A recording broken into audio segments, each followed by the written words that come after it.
దేవుని యొక్క మహాకృప ప్రపంచమంతా కూడా క్రైస్తవులు ముఖ్యంగా ఫాస్టింగ్ ఉండి ఉపవాస దినాలు చేస్తున్నటువంటి రోజుల్లో నెహెమ్యా చేస్తున్నటువంటి ప్రార్థనను మనం ధ్యానిస్తూ ఉన్నాం. మనం పోయిన నెల ఆఖరి వారంలో నెహెమ్యా ప్రార్థన ఏ రీతిగా చేశాడనేది 1 నుంచి 4 వచనం 5వ వచనాన్ని కూడా మనం ధ్యానించాం. నేను అక్కడి నుంచి నేను కంటిన్యూ చేస్తూ ఉన్నాను. 5వ వచనంలో, ఎట్లనగా ఆకాశమందున్న దేవ, మహాభయంకరుడైన గొప్ప దేవ, నిన్ను ప్రేమించి నీ ఆజ్ఞలను అనుసరించి నడుచు వారిని కటాక్షించి వారితో నిబంధనను స్థిరపరచువాడా. ఓకే, మనం ఈ మాట ధ్యానించాం. నువ్వు భయంకరుడమైన దేవుడవని నెహెమ్యా గ్రహించాడు.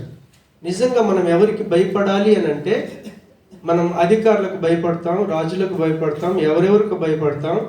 కానీ మనకు ప్రాణాత్మ శరీరం ఇచ్చినటువంటి సృష్టికర్త అయినటువంటి తండ్రికి మనం భయపడటానికి బద్దులమై ఉన్నాం. ఎవరికైనా భయపడుతున్నామా అంటే ఫస్ట్ నువ్వు ఎవరికి భయపడాలి? నీ దేవుడికి భయపడాలి. ఎందుకు? మనం భయపడి జీవించడానికి ఆయన అర్హత కలిగినటువంటి వాడు. నా కుమారుడు నాకు భయపడాలి, ఎందుకంటే నేను వాడిని కన్నాను. కాబట్టి ప్రపంచంలో ప్రతి మానవుడికి జీవమునిచ్చింది ఆయననే, ప్రాణాత్మ శరీరాలను ఇచ్చింది ఆయననే. కాబట్టి మనం ఆయనకి భయపడాలి. కానీ మనం ప్రార్థనలో మోకరిస్తున్నప్పుడు దేవుడికి భయపడకుండా ఆయనను అడిగి ఏదో పొందుకోవాలని ఆశపడతాం. అది అవ్వదు. అక్కడ దాకా మనం ధ్యానించాం. 2వ మాట చెప్తా ఉన్నాడు. ఇక్కడ ఏమని చెప్తున్నాడంటే 5వ వచనంలోనే, భయంకరుడైన గొప్ప దేవ అన్న తర్వాత, నిన్ను ప్రేమించి నీ ఆజ్ఞలను అనుసరించి నడుచు వారిని కటాక్షించి వారితో నిబంధనను స్థిరపరచువాడా. దేవుని యొక్క కటాక్షం, దేవుడు మనకి ఇచ్చినటువంటి ఆ వాగ్దానం ఏదైతే ఉందో స్థిరపరచబడాలి అంటే, నెహెమ్యా ఏం గ్రహించాడంటే, మనం ఎవరిని ప్రేమించినా ప్రేమించకపోయినా, ఎవరిని ప్రేమించాలి అంటే నీ సృష్టికర్తను నువ్వు ప్రేమించాలి. దేవునికి స్తోత్రం. ఆ విషయం మనం గ్రహించకుండా మీరు ఎంత ఏడ్చినా ఏం చేసినా దేవుని నుంచి ప్రతిఫలాన్ని మనం పొందుకోలేం. దేవునికి స్తోత్రం. నెహెమ్యాకు ఆ విషయం తెలుసు. ఎందుకంటే ఆయన బానిసగా కొనుక్కోబడి అర్థశాస్త్ర రాజు కింద ఒక మంచి పోస్ట్ కలిగి ఉన్నాడు. గిన్నె అందించేవాడు. ఆయనకి ఏ ప్రాబ్లం లేదు, ఏ కష్టాలు లేవు. కానీ తన సహోదరులు యెరూషలేములో వాళ్ళు ఇబ్బందుల్లో ఉన్నారని ఎప్పుడైతే వర్తమానం వచ్చేసిందో, తను దేవుణ్ణి ప్రేమిస్తున్నాడు. కనుక దేవుణ్ణి ప్రేమించే వ్యక్తికి ప్రేమించకుండా జీవిస్తే ఏం జరుగుద్దో వాళ్ళకి బాగా తెలుసు. ప్రేమ చేస్తే ఎలా ఉంటాం, ప్రేమ చేయకపోతే ఆయన నుంచి ఎలాంటి పరిస్థితులను ఎదుర్కొనాలో దేవుణ్ణి ప్రేమించే వ్యక్తులకు మాత్రమే తెలుసు, లేదంటే తెలియదు. హల్లెలూయా. కాబట్టి మనం దేవుని యొక్క వాక్యంలోకి వెళ్ళి చూసిన ద్వితీయోపదేశకాండం ఒకసారి 7వ అధ్యాయం 9వ వచనాన్ని చూద్దాం. కాబట్టి నీ దేవుడైన యెహోవా తానే దేవుడనియు, తన్ను ప్రేమించి తన ఆజ్ఞలను అనుసరించి నడుచుకుని వారికి, దేవునికి స్తోత్రం, తన్ను ప్రేమించి, దేవునికి స్తోత్రం. ఎప్పుడైతే ఆయన ప్రేమించగలుగుతామో వాక్యం స్పష్టంగా చెప్తుంది, తన నిబంధనను ఖచ్చితంగా ఆయన స్థిరపరిచేవాడు. 1000 తరముల వరకు కృపచూపువాడును, నమ్మదగిన దేవుడని, తన్ను ద్వేషించు వారితో 2 విషయాలు చెప్పాడు. ప్రేమిస్తే ఏంటి, ద్వేషిస్తే ఏంటి. హల్లెలూయా. కాబట్టి దేవుని పిల్లలుగా మనం దేవుణ్ణి ప్రేమించే స్థితిలో ఉండాలి. హల్లెలూయా. సరే, మనం క్రైస్తవులం కదా, క్రీస్తుని ఎలా ప్రేమించగలుగుతాం చెప్పగలుగుతారా మీరు?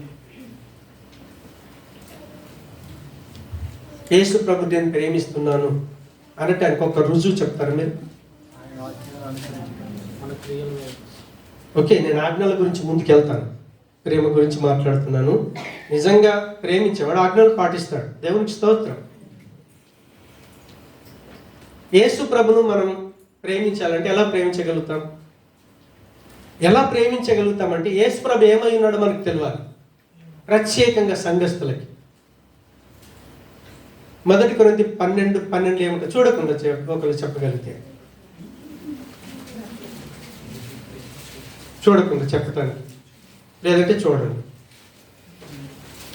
ఒక క్రైస్తవుడిగా మనకి ఈ విషయం తెలియాలి. ఏలాగు శరీరమై ఏకమై ఉండెనో, అనేకమైన అవయములను కలిగి ఉన్నదో, ఏలాగు శరీరము యొక్క అవయవములన్నీ అనేకములై ఉన్నను, ఒక్క శరీరమై ఉన్నవో అలాగే క్రీస్తు ఉన్నాడు. ఇప్పుడు మీకు అర్థం కావాలి, మీరు యేసుక్రీస్తును ఎలా ప్రేమించగలుగుతారు? సంఘం అంటే క్రీస్తు శరీరం. క్రీస్తు శరీరం అంటే అనేకలమై ఉన్న మనం అనేకలమే, కానీ క్రీస్తులో ఒకటై ఉన్నాం. అందుకే ఈరోజు మనం సంఘం అని పిలువబడుతున్నాం. దేవునికి స్తోత్రం. ఏ శరీరానికి సంబంధించిన అవయవాలు ఆ శరీరానికి ఉన్నాయి. అనురాధ అవయవాలు అనురాధకి ఉన్నాయి, అవునా? కర్ణశ్రీ అవయవాలు కర్ణకి ఉన్నాయి, కర్ణ శరీరం కణకే ఉంది, కణ శరీరం తనకి ఉంది. ఎవరి వాళ్ళకి ఉన్నాయి. అదే రీతిగా మనం ఎప్పుడైతే యేసు ప్రభును నమ్మి బాప్తిసం పొందుతామో ఒక దగ్గర స్థానికంగా కట్టబడతాం. ఆ స్థానిక సంఘంలో ఉన్నటువంటి ఏ ప్రాంతమైనా కావచ్చు, ఏ కులమైనా కావచ్చు, ఏ మతం నుంచైనా రావచ్చు. ఎప్పుడైతే ప్రభు అయినటువంటి యేసు క్రీస్తుల వారు తన స్వరక్తం ఇచ్చి మనల్ని సంపాదించుకున్నాడో అప్పుడు మనం దేవుని కుటుంబం అయ్యాం. సంఘం అంటే దేవుని కుటుంబం. దేవుని కుటుంబం అంటే క్రీస్తు శరీరం. క్రీస్తు శరీరం అంటే క్రీస్తు ఒక్కడిగా లేడు, అనేకలమై ఉన్నాం కదా. అవయవాలన్నీ ఒక్క శరీరం ఎలాగున్నదో ఒక్క క్రీస్తు, అనేకలమైన మనం అందరం ఒక్కటవుతే అప్పుడు క్రీస్తు. ఇప్పుడు నువ్వు క్రీస్తును ప్రేమించాలంటే ఎవరిని ప్రేమించాలి చెప్పాలి మీరు. మనం అందరం ఒకరినొకరిని ప్రేమించుకుంటే కదా నువ్వు క్రీస్తుని ప్రేమించేది. అసలు ప్రేమకు ఒంటరితనంతో సంబంధం ఉందంటారా? ఒక్కడుగా ఉన్నవాడికి ప్రేమతో అసలు సంబంధం లేదు, అవునా కదా? నీకు రిలేషన్ ఉంటే కదా నీకు ప్రేమతో సంబంధం. నీకు రిలేషనే లేనప్పుడు ప్రేమ అనే మాటకు అర్థం లేదు. రియల్గా నీలో ప్రేమ ఉంటే నువ్వు స్థానికంగా ఎక్కడైతే సంఘములు ఉన్నావో ఆ వ్యక్తిని ప్రేమించగలుగుతావు. అప్పుడు నువ్వు ప్రూఫ్ నీకేంటో తెలుసా? నేను క్రీస్తుని ప్రేమిస్తున్నాను, సంఘాన్ని ప్రేమిస్తున్నాను. అక్కడ అన్నాడు, ఆయనను ప్రేమించి ఆయన ఆజ్ఞలను గైకున్నాడు. ఏంటి ఆజ్ఞ? అవునా? ఏంటి ఆజ్ఞ? దేవుడికి సంబంధించినవి 4 ఇచ్చాడు, మనుషులకు సంబంధించినవి 6 ఇచ్చాడు, అవునా కదా? దేవుడికి సంబంధించిన ఆజ్ఞ లాస్ట్ది ఏంటి? 4వ ఆజ్ఞ. మొదటి ఆజ్ఞల్లో 4 ఆజ్ఞల్లో లాస్ట్ ఆజ్ఞ ఏదని అడుగుతున్నాను. 6 రోజులు పని చేయండి, అవునా? అవునా కదా? మీరు 6 రోజులు పని చేసుకోండి, 7వ దినాన అది ఆయన ఆజ్ఞ. మరి ఎంతమంది ఆజ్ఞ పాటిస్తున్నారు? దేవుడు నీ పట్ల కనికరం చూపించాలి, దేవుడు నీకు చేస్తున్నటువంటి ఆ నిబంధనను స్థిరపరచాలి అనుకున్నప్పుడు మనం చేయాల్సింది ఒకటే. నెహెమ్య మంచి పోస్టులో ఉండి తన సహోదరుడు ఎప్పుడైతే ఒక వ్యక్తి తన దగ్గరికి వచ్చాడో తన సమాచారం ఇచ్చాడు, అయ్యా యెరూషలేములో మన సహోదరులందరూ కూడా ఇబ్బందులు ఉన్నారు. ఆయనకు తెలుసు ఆయన ఎవరు కాదు, నా రక్త సంబంధి, దేవుణ్ణి ఎరిగిన ప్రజలు వాళ్ళు. ఈరోజు మనం అందరం కూడా దేవుణ్ణి ఎరిగిన ప్రజలం. క్రీస్తు రక్తంలో కడగబడి ఒకే రక్తానికి సంబంధించిన ప్రజలం. ఆయన ఎప్పుడైతే సమాచారం విన్నాడో,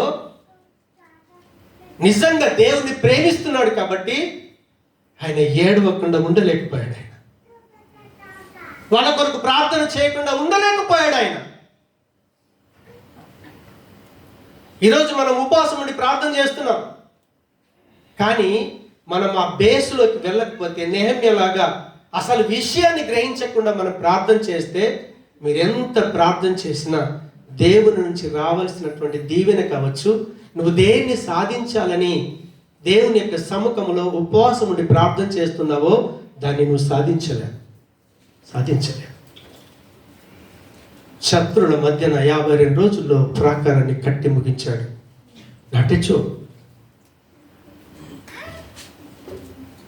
అది చిన్న విషయం కాదు. అంత గొప్ప కార్యాన్ని చేయడానికి ఈరోజు కూడా ప్రభువు సమర్థుడు. ఎందుకంటే ఆయన నిన్న నేడు నిరంతరం ఒకే రీతిగా ఉన్నటువంటి దేవుడు. ఆయన నెహెమ్యాకు చేసి నీకు చేయకపోవడానికి పక్షపాతి కాదు. ఆయన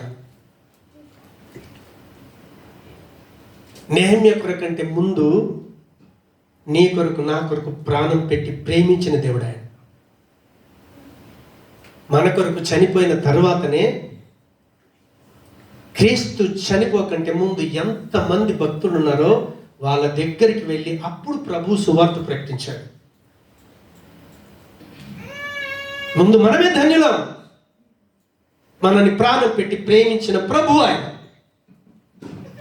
కాబట్టి క్రీస్తును ప్రేమించకపోతే, సంఘాన్ని ప్రేమించకపోతే, నీతో ఉన్న సహోదరుని సహోదరిని నువ్వు ప్రేమించకపోతే, దేవుని యొక్క ఆజ్ఞను కనుక మనం పాటించకపోతే, దేవుని యొక్క కటాక్షం మనం అనుభవించలేం.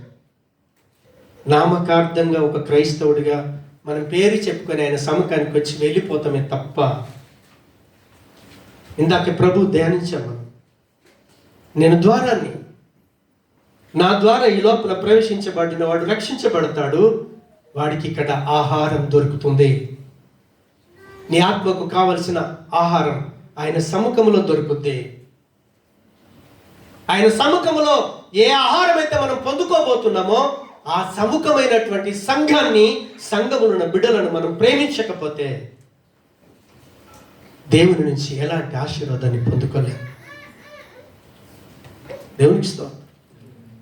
కాబట్టి నెహెమ్యా చేసిన పని ఈరోజు మనము చేయగలిగితే, నెహెమ్యా లాంటి గొప్ప కార్యాన్ని మన వ్యక్తిగత జీవితంలో, సంఘంలో చూస్తాం. హల్లెలూయా. దేవుని యొక్క వాక్యంలోకి వెళ్ళి చూస్తే, అదే ఎఫెసీ పత్రిక 6వ అధ్యాయం 4వ వచనంలో 24వ వచనం, దయచేసి ఎఫెసీ 6:24 త్వరగా. మన ప్రభు అయినటువంటి యేసుక్రీస్తును శాశ్వతమైన ప్రేమతో ప్రేమించు వారందరికీ ఆయన కృప కలుగునుగాక అంటాడు. దేవునికి స్తోత్రం. మన ప్రభు అయిన యేసుక్రీస్తును శాశ్వతమైన ప్రేమతో ప్రేమించాలి అంటున్నాడు. మనం చాలాసార్లు మంచి జరిగితే ప్రేమిస్తాం,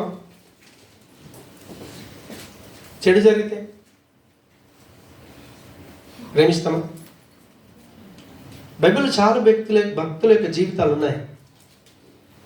ఒకసారి యోబు పత్రిక 13వ అధ్యాయం 15వ వచనం చదువుతారా? నా విమోచకుడు, నా దేవుడు నన్ను చంపినా సరే నేను ఆయన కొరకు మాత్రమే కనిపెట్టుకుని ఉంటాను. That is love. అది ప్రేమ. ఎందుకొరకు కనిపెట్టుకుంటాడో తెలుసా? చంపినా సరే. ఎందుకంటే ఆయనను సృష్టించింది ఆయననే, చివరికి ఆయన దగ్గరికి వెళ్ళాల్సింది కూడా అక్కడికే. మీరు ఎక్కడికి వెళ్తారు?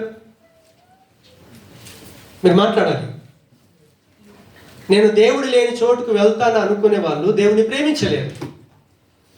నేను రేపు ప్రొద్దున 100% దేవుడున్న స్థలానికే, ఆ మధ్యాకాశానికే, ప్రభు దగ్గరికి వెళ్ళాలని ఆ కాన్ఫిడెన్స్ ఉన్న వ్యక్తి చచ్చినా సరే ప్రభునే ప్రేమిస్తాడు. నష్టం జరిగినా సరే సంఘానికి వస్తూనే ఉంటాడు. వ్యాధి వచ్చి మరణమైనా సరే మరణాన్నైనా సహిస్తాడేమో, కానీ సంఘానికి ఎడబాటుగా జీవించలేడు. హల్లెలూయా. మనం ఆలోచన చేయాలి. అందుకే ఆయన అన్నాడు, శాశ్వతంగా ప్రేమించాలి.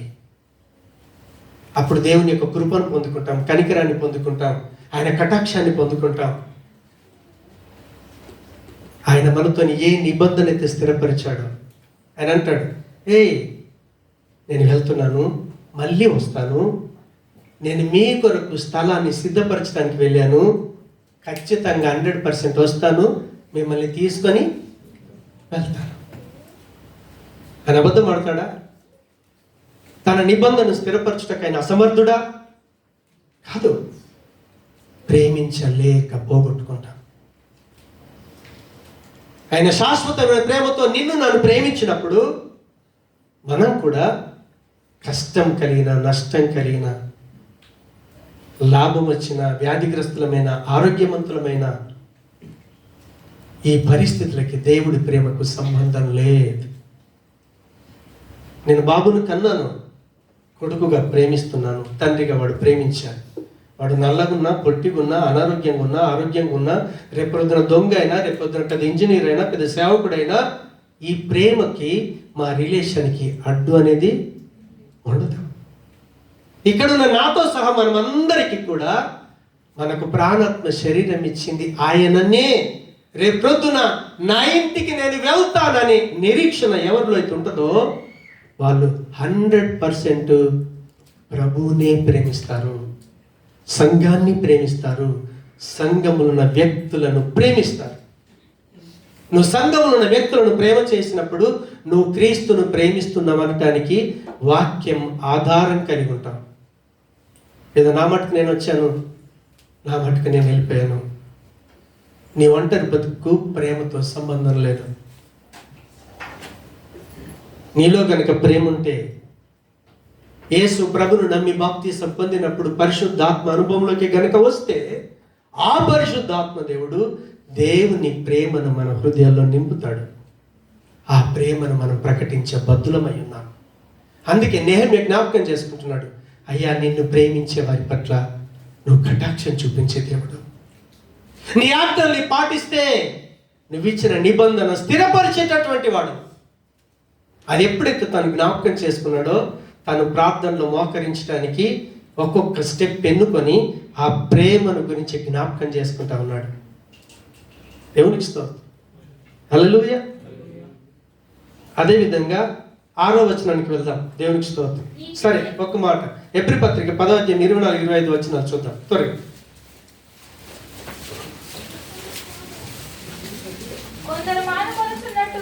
కొందరు మానుకొనుచున్నట్టుగా సమాజముగా కూడుట మానక ఒకరినొకడు హెచ్చరించుచు, ఆయన రాకడ సమయం సమీపించుతున్న కొలది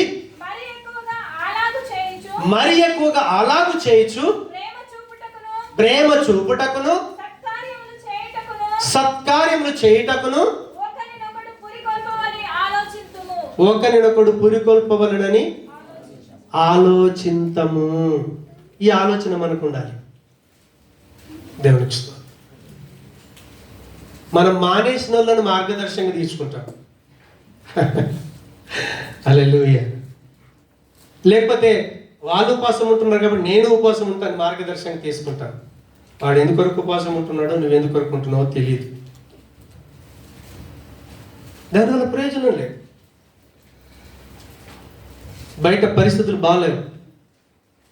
ఎవరో మెసేజ్ పెట్టారట గ్రూప్లో, నాకు బ్రదర్ పెట్టాడు, అయ్యా బయటికి వెళ్ళొద్దన్నారని. నువ్వు బయట ఉన్నా, నువ్వు ఉన్న బిల్డింగ్లో ఉన్నా, ఒకవేళ మీసేజ్ వచ్చి పడితే ఏం చెప్తావు? ఉన్న దగ్గర చచ్చిపోతావు. కనీసం ప్రభు దగ్గరికి వచ్చి చచ్చిపోయామనుకో, దేవుడి దగ్గర ఉంటాం. ఎండింగ్ చాయిస్ అనమాట అది. సిలువలో లాస్ట్ దొంగ ప్రాణం పెట్టేటప్పుడు, అయ్యా నీ రాజ్యంతో వచ్చేటప్పుడు నన్ను ఒక్కసారి జ్ఞాపకం చేసుకుని అన్నాడే, అంత గొప్ప ఆశీర్వాదాన్ని పొందుకుంటాం. అందుకే ప్రభు అన్నాడు, ఒకవేళ దేవుని విషయంలో నీ ప్రాణాన్ని కనుక కాపాడుకున్నాననుకుంటే నువ్వు పోగొట్టుకుంటావు, నువ్వు పోగొట్టుకున్నాననుకుంటే కాపాడుకుంటావు. సింపుల్. దేవునికి స్తోత్రం, హల్లెలూయా. కాబట్టి ప్రభు యొక్క రాకడ సమయం దగ్గరగా ఉందని అందరికీ తెలిసిపోతుంది. యుద్ధాలు జరుగుతున్నాయి, పరిస్థితులు కల్లారా చూస్తున్నాం. క్రైస్తవులు అంటే ద్వేషం పెరిగిపోయింది. భారతదేశంలో పరిస్థితులు చాలా దారుణంగా ఉన్నాయి. దాని సూచన ఏంటంటే ప్రభు యొక్క రాకడ సమయం చాలా దగ్గరగా ఉంది. మరి అలా దగ్గరగా ఉన్నప్పుడు మనం చేయాల్సిన పని ఏంటో చెప్తున్నాడు. ఆ దినము సమీపించిన మీరు సూచన కొలది మరి ఎక్కువగా అలాగూ చేయొచ్చు అని అన్నాడు. జూమ్ మీటింగ్ పెట్టాం. దగ్గర 110 మంది 120 మంది ఉన్నారు. 20 మంది అయితే ఏమనాలి? మీరు ఆలోచించేయండి. నేను పిచ్చోని కాదు. కొంతమంది సౌకర్యం లేక రాలేదు. కనీసం సౌకర్యం ఉన్నవాళ్ళు. కంఠత వాక్యం చెప్పాను. ఎంతమంది చదువుతున్నారు ఆలోచించేయండి. మీకు చెప్పింది నేను మీ ఆధ్యాత్మిక జీవితానికి రిలేషన్ లేకుండా ఏది చెప్పట్లేదు. ఇంతమంది ఉన్నారు కదా, బైబిల్ రెగ్యులర్గా చదివి నాకు అప్డేట్ చేయమని చెప్పాను. అందులో టోటల్గా 27 మెంబర్స్ ఏమో పెడుతున్నారు అంతే. అయ్యా నేను ఇక్కడ దాకా చదివాను, అట్లేవా? అసలు దేవుడు అంటే భయం ఉందా? సేవకుడు అంటే గౌరవం ఉందా? మీ కంపెనీ మేనేజర్ ఒకటి చెప్తే ఖచ్చితంగా చేస్తారు. దేవుడు చెప్తే మాత్రం వినరు. సిగ్గుపడాలి. అలాంటి దౌర్భాగ్య స్థితి నుంచి దయచేసి ఈ రోజైనా బయటికి రండి. మీకు ధనం ఉండొచ్చు, డబ్బు ఉండొచ్చు, మంచి ఉద్యోగాలు ఉండొచ్చు, పరపతి ఉండొచ్చు, పలుకుబడి ఉండొచ్చు. ఏది నిన్ను అక్కడికి చేర్చలేవు. నువ్వు వాక్యం చదవకుండా దేవుని యొక్క ఇష్టాన్ని తెలుసుకోలేవు. వాక్యం చదివితే కదా ఆ వాక్యం యొక్క ప్రభావాన్ని నువ్వు అనుభవించగలుగుతావు. అందుకే యెషయా అంటాడు, ఆకాశం నుంచి వర్షం వస్తుందే, వర్షం నేల మీద పడ్డ తర్వాత అది నేలను తడపకుండా, విత్తువానికి విత్తనము, భుజించువానికి ఆహారం ఇవ్వకుండా ఏ రీతికైతే తిరిగి వెళ్ళలేదో, నీ దేవుడి యొక్క మాట నీ హృదయంలో పడితే దాని పని అది చేసుకోకుండా రిటర్న్ వెళ్ళిపోలేదు. అందుకే మిమ్మల్ని పదే పదే పదే పదే దయచేసి వాక్యం చదవండి, కనీసం ఈ సంవత్సరం చదవండి అని నేను మిమ్మల్ని బ్రతిమాలుకుంటూ చెప్పాను. కానీ పెడ చెవిని పెట్టి ఒక్కరు కూడా అప్డేట్ చేయట్లేదు. దాని ప్రతిఫలం దేవుడు మీకు ఇచ్చునుగా. దేవునికి స్తోత్రం. కనీసం ఈ రోజు నుంచి అయినా చదువు వచ్చిన వాళ్ళు చదవండి. ఒక్క రోజులో ఒక్క వచనం చదివినా సరే, అయ్యా నేను ఆదికాండ 1వ వచనం చదివాను, మళ్ళీ వారానికి 2వ వచనం చదివాను, సంతోషం. ఆ ఒక్క మాట చాలు నీ జీవితంలో పరివర్తన రావటానికి.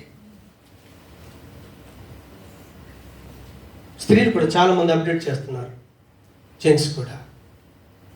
కానీ దాదాపుగా మనం ఒక 120 మంది ఉన్నాం. అందులో నుంచి 20 మంది వస్తే నేనేమనాలి? నేను మీకు చెప్పేది పిచ్చి మాటలు కాదు. నేను మీకు క్షేమం కోరి చెప్తున్నాను. మీరు ఆధ్యాత్మిక పరిపక్వతలోకి రావాలని చెప్తున్నాను. కనీసం ఈ రోజు నుంచైనా దయచేసి వాక్యం చదివి, అయ్యా నేను ఇంతవరకు చదివానని అప్డేట్ చేయండి. మీరు ప్రియమైన దేవుని పిల్లలు, ఆయన ప్రాణం పెట్టి కొనుక్కొని ప్రేమిస్తున్నటువంటి పిల్లలు మీరు. ఆయన మాటకు లోపడతాం. దేవునికి స్తోత్రం. హల్లెలూయా. కాబట్టి వాక్యం చదివితే మనం అన్యులాగా జీవిస్తున్నామా, దేవుని పిల్లల్లాగా జీవిస్తున్నామా మనకు అర్థమైపోతుంది. అర్థమైనప్పుడు మన జీవితాన్ని మలుచుకుంటాం. మన లైఫ్ మార్పు చెందుతుంది. నీ కొరకు నా కొరకు ప్రాణం పెట్టి ప్రేమించిన యేసు ప్రభు జీవితం లాగా ఆయన ఉన్నటువంటి పరిపూర్ణతకు సమానమైన సంపూర్ణత మనలోకి వస్తుంది. లేదంటే రాదు. దేవునికి స్తోత్రం. ఇది చాలా సీరియస్ మ్యాటర్.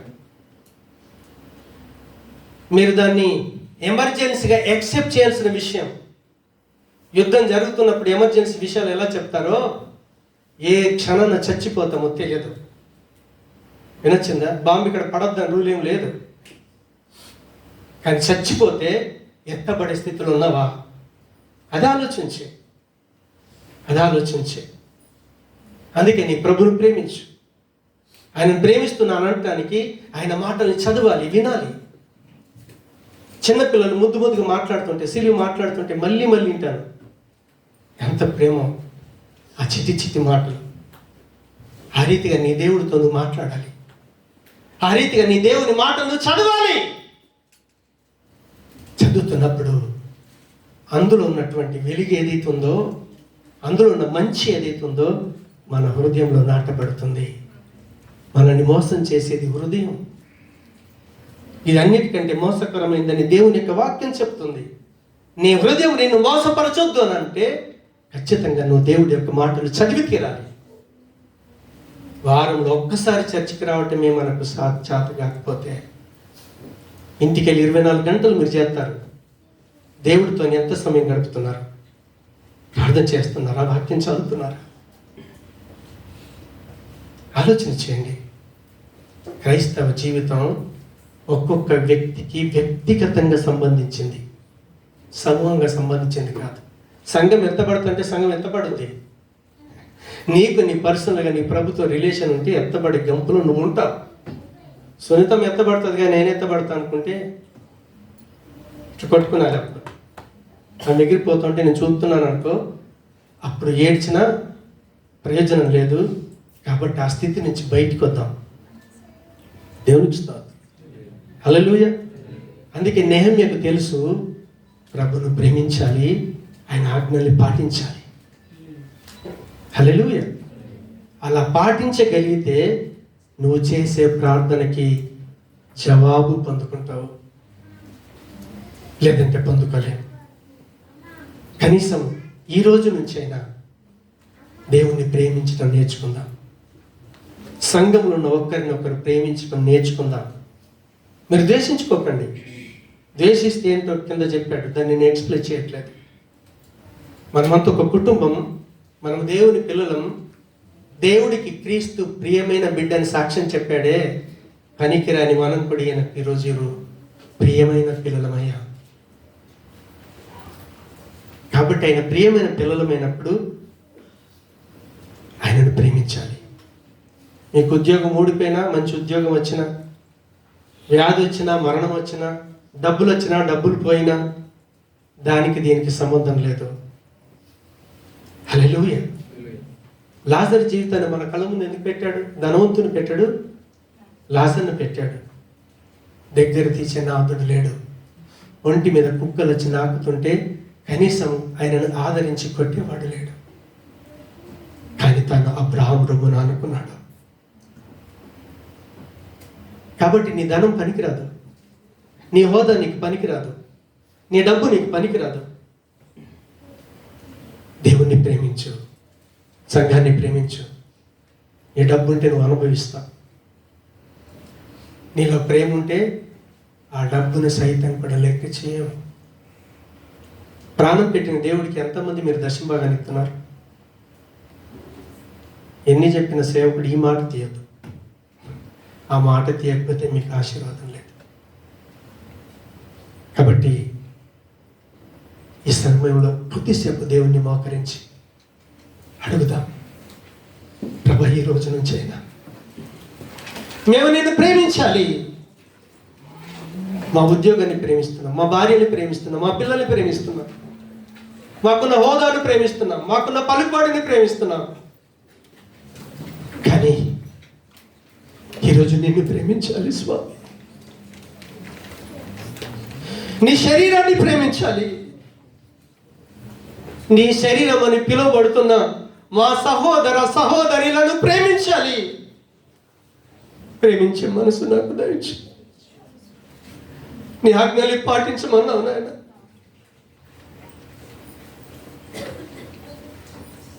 నీ ఆజ్ఞల్ని పాటించడం మా హృదయాన్ని బలపరచండి స్వామి.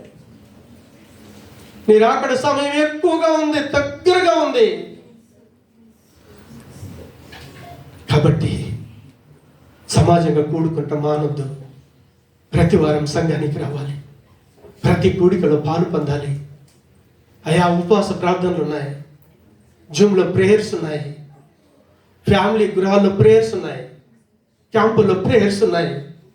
ప్రతి కూడికలో మేము పాలు పొందాలి. మాకు సమయాన్ని అనుకూలపరచు, శరీరాన్ని అనుకూలపరచు, పరిస్థితులను అనుకూలపరచు. నీ కృపకు అప్పగించుకుంటున్నాం స్వామి, సహాయం దయచేయండి. మమ్మల్ని శాశ్వతమైన ప్రేమతో మీరు ప్రేమించారు. మేము కూడా శాశ్వతంగా ప్రేమించడానికి యోబు లాంటి మనసు మాకు దయచేయండి. ఆ రీతి దీవెనలను మేము పొందుకునాలి. కృప చూపించి సహాయం చేయమని ఈరోజు ప్రభువులను పాలు పొందే బిడ్డలు కూడా యోగ్యమైన స్థితిలో కృప చూపించమని యేసు నామమున ప్రార్థిస్తున్నాను తండ్రి. ఆమేన్.